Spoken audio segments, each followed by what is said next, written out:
Et si je te disais que ta respiration pouvait en dire long sur ta santé et surtout ton mode de vie? Est-ce que tu es en mode tranquille ou est-ce que tu es en mode survie? Dans cette vidéo, je vais t'expliquer comment analyser ton souffle pour déterminer ton équilibre nerveux et ton niveau de stress. Ça va être 3 tests simples que tu vas pouvoir faire en même temps que moi qui vont permettre d'analyser ta santé intérieure. On est parti. Moi, c'est Hugo Demora, éthiopathe et passionné du corps humain. Je t'aide à reprendre le contrôle de ton corps et de ta santé et tout ça en douceur. Bon, déjà, parlons des problèmes que tu peux ressentir. C'est possible que tu sois anxieux, que tu te sentes souvent tendu, souvent à bout de souffle. C'est une très bonne expression, ça d'ailleurs.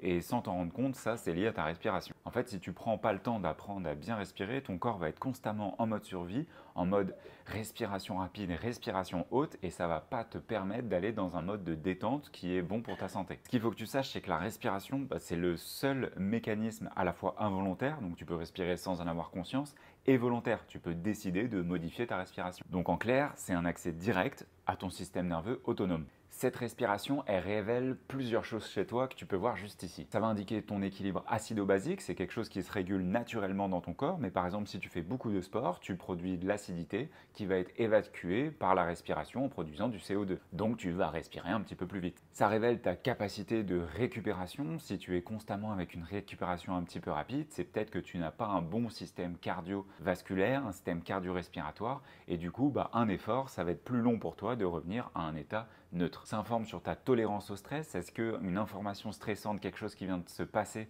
va tout de suite te mettre dans une respiration haute et rapide? En fait, il faut que tu imagines que ton souffle, c'est un peu comme le tableau de bord de ta voiture. S'il y a quelque chose qui se passe au niveau du moteur, au niveau de la direction, au niveau des pneus, quelque chose, et qu'il y a un indicateur qui s'allume, et bien ça, c'est ta respiration. Il se passe quelque chose dans ton corps, ça se manifeste directement dans ta respiration. Et tu peux le voir facilement avec les gens qu'il y a autour de toi que tu croises au travail ou quoi.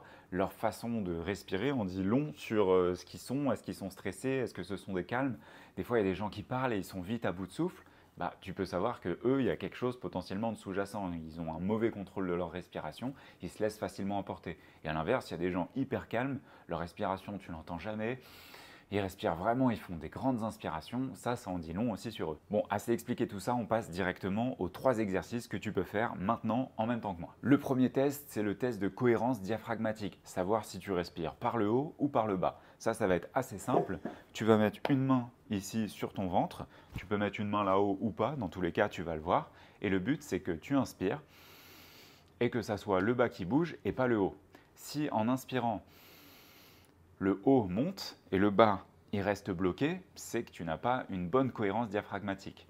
L'autre possibilité, c'est que tu inspires en rentrant le ventre et qu'en soufflant, tu ouvres le ventre. Là, tu as une respiration inverse, donc vraiment en désaccord avec la cohérence diaphragmatique, parce que normalement, ton diaphragme, quand tu inspires, il descend, il fait gonfler ton ventre, et quand tu souffles, ton diaphragme remonte, et du coup, ton ventre rentre naturellement. Donc pour tester ça, tu viens vraiment mettre une main sur le ventre, tu te mets droit, t'inspires naturellement, comme tu le ferais vraiment dans n'importe quel moment de ta journée, et tu souffles.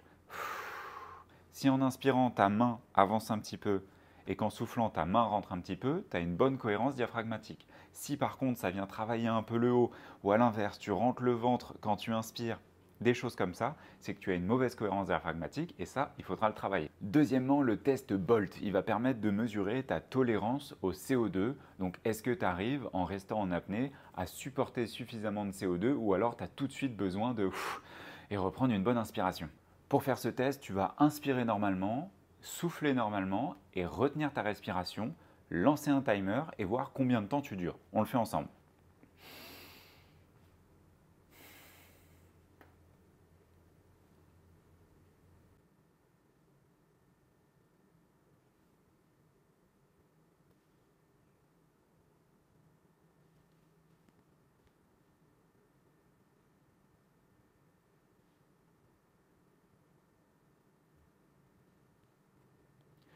« 36 secondes.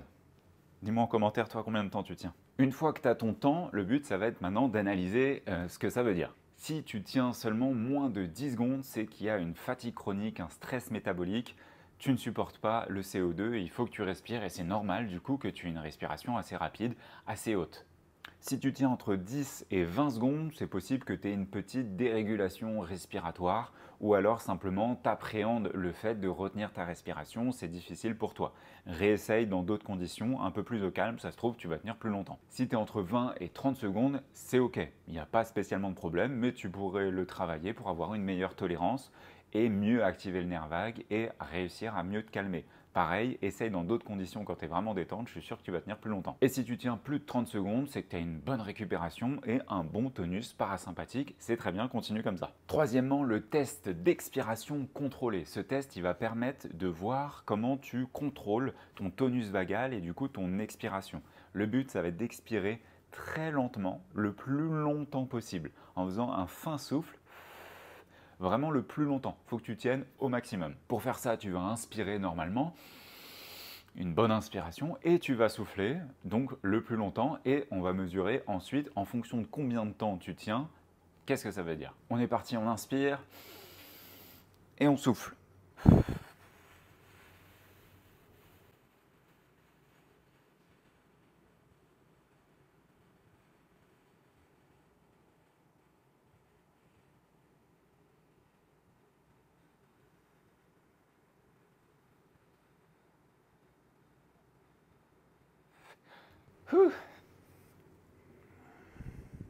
Un peu moins de 40 secondes pour moi. On analyse ça maintenant. Si tu tiens moins de 10 secondes, c'est qu'il y a un stress élevé, tu as du mal à contrôler ton tonus vagal. C'est plutôt normal, il va falloir travailler sur cet axe. Un temps moyen, ça va être entre 10 et 30 secondes et ça va dépendre plutôt de ton entraînement, ta capacité à faire cet exercice. Si tu l'as jamais fait, c'est normal de tenir un peu moins. Si tu le refais 4-5 fois, tu vas te rendre compte que tu arrives plus facilement à contrôler ta respiration. Il faut vraiment faire un souffle très fin et prendre le temps. Le contrôle, il vient d'ici. Et si tu tiens plus de 30 secondes, c'est que tu as un bon relâchement, tu es bien entraîné avec cet exercice ou simplement tu arrives vraiment bien à contrôler ta respiration.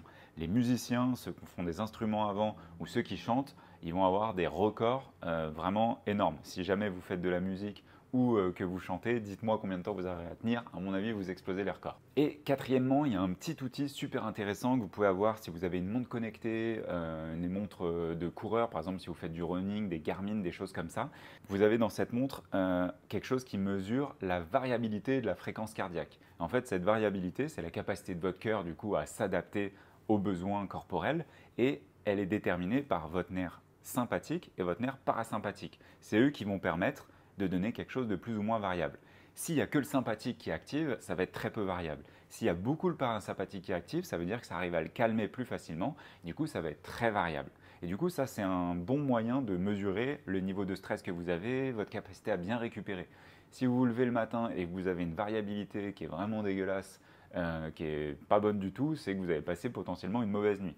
Pareil, si vous avez passé, vous êtes dans une phase de stress, d'examen, de n'importe quoi au travail de stressant, pas une bonne variabilité, ok, c'est normal, il y a une phase de stress. Le but, ça va être de travailler sur des choses, sur votre respiration, pour améliorer cette variabilité. Et vous allez remarquer qu'en faisant des exercices, ça va vous permettre d'augmenter ces petits tests qu'on a fait. Donc essayez de faire des exercices de respiration régulièrement, testez-vous avec ces exercices, revenez voir cette vidéo et pensez à mesurer votre variabilité, ça vous donne un très bon indicateur. Et si jamais pour toi le souffle c'est vraiment quelque chose qui te pose problème, ça joue beaucoup sur ton stress, ça joue beaucoup sur ta récupération et même sur ton quotidien, n'hésite pas à me le dire en commentaire, je vous ferai une vidéo spéciale vraiment pour travailler le souffle. En attendant, prenez soin de vous, ciao!